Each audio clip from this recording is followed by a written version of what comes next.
Hi Netravati ಕಿಚನ್ಗೆ ಸ್ವಾಗತ. ನಾನಿವತ್ತು ತುಂಬ ಈಸಿಯಾಗಿ ಟೇಸ್ಟಿಯಾಗಿರುವಂಥ ಎಗ್ ಫ್ರೈಡ್ ರೈಸ್ ಮಾಡ್ತಾಯಿದ್ದೀನಿ. ಬನ್ನಿ ಇದನ್ನು ಹೇಗೆ ಮಾಡೋದು ಅಂತ ನೋಡೋಣ. ಮೊದಲಿಗೆ 1-2 ಸ್ಪೂನ್ ಎಣ್ಣೆ ಹಾಕ್ಕೊಂಡು ಅದಕ್ಕೆ ಇವಾಗ ಮೊಟ್ಟೆಗಳನ್ನೆಲ್ಲ ಸೇರಿಸ್ಕೊಳ್ತಾ ಇದ್ದೀನಿ. ತುಂಬ ಈಸಿಯಾಗಿ ಒಂದು 10 ನಿಮಿಷದಲ್ಲೆಲ್ಲ ಈ ಎಗ್ ಫ್ರೈಡ್ ರೈಸ್ ಮಾಡ್ಕೊಳ್ಬೋದು. ಇವಾಗ ಎಲ್ಲ ನಾನು 5 ಮೊಟ್ಟೆ ಹಾಕ್ಕೊಂಡಿದ್ದೀನಿ. ಅದಕ್ಕೆ ಸ್ವಲ್ಪ ಮೊಟ್ಟೆಗೆ ತಕ್ಕಷ್ಟು ಉಪ್ಪು ಹಾಕ್ಕೊಂಡು ಇವಾಗ ಅದನ್ನು ಚೆನ್ನಾಗಿ ಫ್ರೈ ಮಾಡ್ಕೊಳ್ಳೋಣ.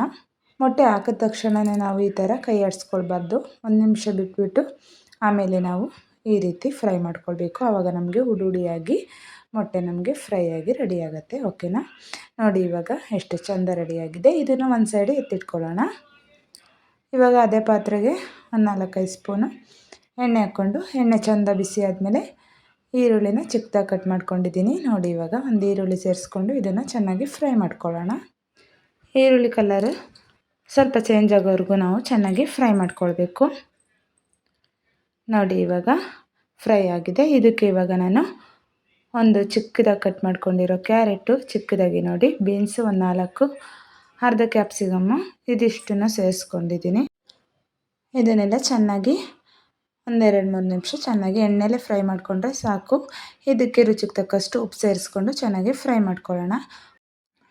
ಇವಾಗ 1 ಸ್ಪೂನು ಖಾರದ ಪುಡಿ, 1 ಸ್ಪೂನು ಧನಿಯಾ ಪೌಡ್ರು, ಇದೆರಡನ್ನು ಚೆನ್ನಾಗಿ ಮಿಕ್ಸ್ ಮಾಡ್ಕೊಳ್ಳೋಣ. ನಾವು ತರಕಾರಿನ ಜಾಸ್ತಿ ಬೇಯಿಸ್ಕೊಳ್ಳೋದೇನು ಬೇಡ. 1-2-3 ನಿಮಿಷ ಫ್ರೈ ಮಾಡಿಕೊಂಡ್ರೆ ಎಣ್ಣೆಲಿ ಫ್ರೈ ಆಗುತ್ತೆ. ಒಂದು 3/4 ಭಾಗದಷ್ಟು ಫ್ರೈ ಆದರೆ ಸಾಕು. ಇವಾಗ ನಾನು ಮೊಟ್ಟೆ ಫ್ರೈ ಮಾಡ್ಕೊಂಡು ರೆಡಿ ಮಾಡ್ಕೊಂಡಿದ್ನಲ್ಲ ಅದನ್ನು ಇದಕ್ಕೆ ಸೇರಿಸ್ಕೊಂಡು ಚೆನ್ನಾಗಿ ಮಿಕ್ಸ್ ಮಾಡ್ಕೊಳ್ಳೋಣ.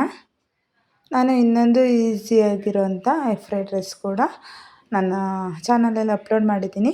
ನೋಡಿ, ಅದರಲ್ಲಿ ಯಾವುದೇ ರೀತಿ ಸಾಸ್ ಯೂಸ್ ಮಾಡ್ದೇ ಮಾಡಿರೋ ಅಂಥದ್ದು. ಇದಕ್ಕೆ ನಾನಿವಾಗ 1 spoon tomato sauce, 1 spoon chilli sauce ಹಾಕ್ಕೊಂಡು ಚೆನ್ನಾಗಿ ಮಿಕ್ಸ್ ಮಾಡ್ಕೊಳ್ತಾ ಇದ್ದೀನಿ. ಸೋಯಾ ಸಾಸ್ ಇರಲಿಲ್ಲ, ಹಾಗಾಗಿ ಹಾಕಿಲ್ಲ. ನೀವು ಸೋಯಾ ಸಾಸ್ ಇದ್ದರೆ ಸೋಯಾ ಸಾಸ್ ಕೂಡ ಹಾಕ್ಕೊಂಡು ಮಾಡ್ಕೊಳ್ಳಿ, ತುಂಬ ಚೆನ್ನಾಗಿರುತ್ತೆ. ಇವಾಗ ನಾವು ರೈಸ್ನ ಹಾಕ್ಕೊಂಡು ಚೆನ್ನಾಗಿ ಮಿಕ್ಸ್ ಮಾಡ್ಕೊಳ್ಳೋಣ. ನೋಡಿ ಇವಾಗ ಮಸಾಲೆಗೆ ಚೆನ್ನಾಗಿ ಮಿಕ್ಸ್ ಆಗಬೇಕು ನಾವು ಹಾಕ್ಕೊಂಡಿರೋ ರೈಸು. ಇವಾಗ ನೋಡಿ ಸೂಪರಾಗಿರೋವಂಥ ಎಗ್ ಫ್ರೈಡ್ ರೈಸು ರೆಡಿ ಆಗೋಯ್ತು. ಖಾರ ಜಾಸ್ತಿ ಬೇಕಂದರೆ ಸ್ವಲ್ಪ ಖಾರ ಪುಡಿನ ಜಾಸ್ತಿ ಹಾಕ್ಕೊಂಡು ಮಾಡ್ಕೊಳ್ಳಿ. ಸ್ಪೈಸಿಯಾಗಿ ಸಖತ್ತಾಗಿ ರೆಡಿ ಆಗುತ್ತೆ ಎಗ್ ಫ್ರೈಡ್ ರೈಸು. ಈ ರೆಸಿಪಿ ನಿಮಗೆಲ್ಲ ಇಷ್ಟ ಆಗ್ತಾಯಿದ್ರೆ ಪ್ಲೀಸ್ ನನ್ನ ಚಾನಲ್ನ ಸಬ್ಸ್ಕ್ರೈಬ್ ಮಾಡಿಕೊಂಡು ಸಪೋರ್ಟ್ ಮಾಡಿ. ಹಾಗೆ ಲೈಕ್, ಕಮೆಂಟ್, ಶೇರ್ ಮಾಡಿ.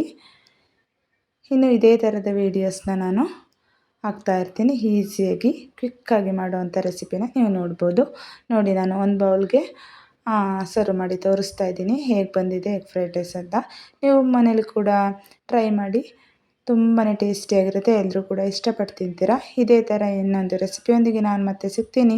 ಅಲ್ಲಿವರೆಗೂ ಥ್ಯಾಂಕ್ ಯು ಫಾರ್ ವಾಚಿಂಗ್.